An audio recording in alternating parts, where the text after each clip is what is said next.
Well, thanks, Cameron. Ladies and gentlemen, can I just start by congratulating RDA Mid-North Coast for pulling this forum together, not only talking about regional development, but actually doing something about it in the conference and convention space. Can I also thank the stellar cast of speakers who have agreed to participate in this event, and also the various financial supporters of it. You're all contributing to something very, very good here on the beautiful Mid-North Coast, in the eastern suburbs of Wauchope, which all the locals love that one. Look, but seriously, I appreciate the opportunity to be here to talk about the ways that the New South Wales Government is supporting regional New South Wales and developing economic growth in our regions. This conference is about the critical need for innovation in regional Australia.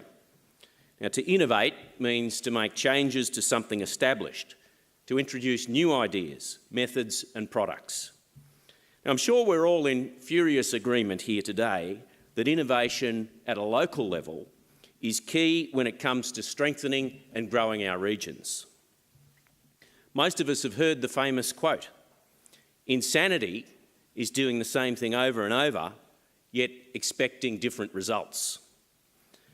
Regional Australia simply can't continue to do what it has always done and expect dramatically improved results. It's the regional business or organisation that seeks to discover new and better ways of building business and building community that will be successful. The late Steve Jobs said, "Innovation distinguishes between a leader and a follower." The regions that embrace new ideas and methods as opportunities and not threats will lead economic prosperity for regional Australia. I might say that since becoming Deputy Premier, I've met with representatives of many regional communities, from regional organisations of councils to business chambers to RDAs. And I've been impressed with how many of them are now seeking to focus on their unique selling points rather than bidding for the usual grab bag of projects. The old "if we build it, they will come" mentality is being replaced with a more sophisticated view of regional empowerment. Now, the New South Wales Government believes in the huge potential of regional New South Wales and the central role it will play in making our state number one again. Before the election, the New South Wales Liberals and Nationals released our regional kickstart policy, outlining plans to build infrastructure, create jobs and bring people to the regions. Since taking office earlier this year, our government has wasted no time in implementing these plans. Our state budget, delivered in September, has in it the biggest infrastructure commitment in the history of this state, $62.6 billion over the next 4 years.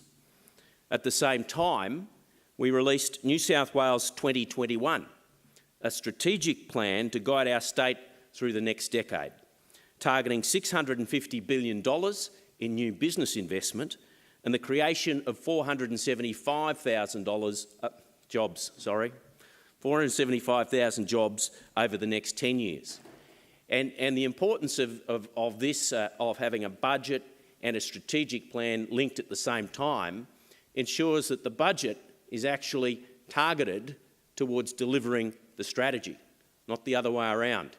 You see governments, sometimes the Treasury thinks they can run the government. That's not how it should be. The government sets its plans and the Treasury enables the plans, and this is why we've got New South Wales 2021 linked to the budget and vice versa. Now, the plan also sets a target of increasing the population of regional New South Wales over the next 24 years, about now, by some 470,000 people. Now, you will be pleased to hear not all of them will be coming to Port Macquarie. In fact, dealing with the impacts of the patchwork economy, to borrow a phrase from my federal colleagues, is a priority for the New South Wales Government. Over the next 12 months, we will liaise with local communities to develop regional action plans that tie in with New South Wales 2021, recognising the unique needs and opportunities within our diverse regional areas. We're also determined to make it easier to do business in this state by cutting red tape. We've simplified and condensed the number of regional assistance programs, for example, into one single program, the Regional Industries Investment Fund. So instead of having a region-specific fund, which was the case with the Hunter Fund and the Illawarra Fund, worthwhile projects, wherever they happen to be around the state, can access this particular program. And in the state budget, we made a $53 million commitment to the regions through this fund for this current financial year. The fund has been created to drive economic growth in regional New South Wales and will assist projects that support growing population in regional locations through the creation of new jobs and the retention of existing jobs. And that's important in these tough financial times, particularly in areas like manufacturing. But also tourism, I've got to say, with the high Aussie dollar. This Regional Industries Investment Fund will also assist economic development projects that build capacity in regional industries and local infrastructure projects that are linked with investment in employment generation and which can deliver industrial projects that have the potential to benefit more than one firm. The fund will provide support for projects that help build local business capacity, create local industry opportunities, or enhance the attractiveness of regional areas. Now, in addition to that particular fund, we have other initiatives to support regional economic development.